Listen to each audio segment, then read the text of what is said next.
On the 5th of April 1995, a sickly boy was sitting in front of the TV, waiting for the midday movie on Channel 7. The movie was Raise the Titanic, and just before the movie started, there was a news break, and the featured article of that day was the entry into service of P&O's newest cruise ship, which was the Oriana. Fast forward 31 odd years later, the sickly boy is now a bearded man.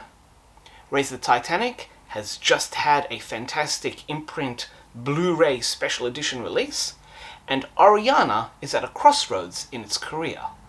And so, today's book is going to be Oriana, a photographic journey.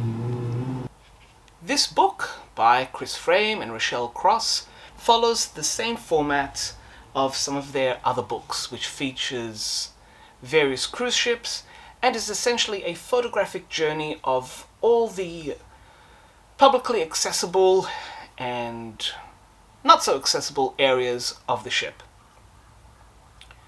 They serve as fantastic cruise mementos if you were on the ship at a particular point in time, and also, as time goes on, also serves as a souvenir and a reminder of how the ships used to be before they would be changed down the track.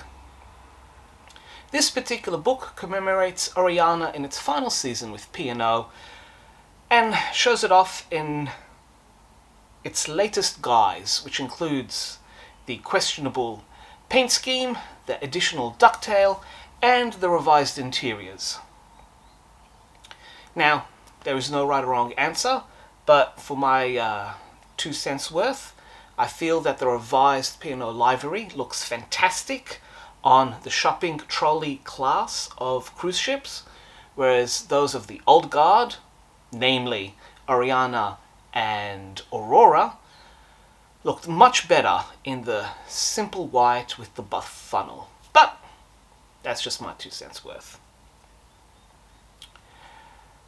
This book, as I said, follows the same tradition that they have followed with their other books. It's a breezy read. It's fantastic to see the ship as it was in its final year of P&O service, and certainly, hopefully, many decades in the future, when the definitive book about the complete life of the Oriana is written, that the photos and the information recorded in this volume will help with the early part of that ship's career. It has served for a few years as piano land for the Chinese cruise market, and now is potentially going to be sold on for a Spanish cruise operator. Details as of June 2026 are still sketchy, with nothing determined as yet, but we can only hope that Oriana has many more decades of happy voyaging ahead of it. And until then, we have this wonderfully illustrated, breezily written book to take us through how Oriana was in its final years with P&O.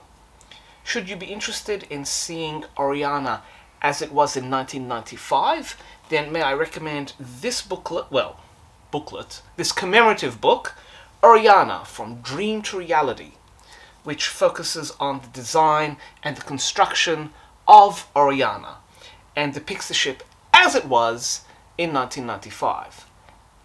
For an engineering perspective, check out Philip Dawson's book about the evolution of cruise ships, which also looks at how the design of the Canberra was used as the basis for the Oriana, and how certain changes had to be made due to changing technologies, economies, cruise tastes, etc.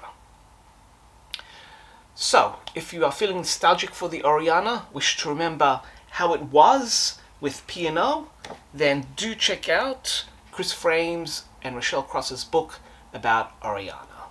And may this ship have many, many more decades of sailing life ahead of it.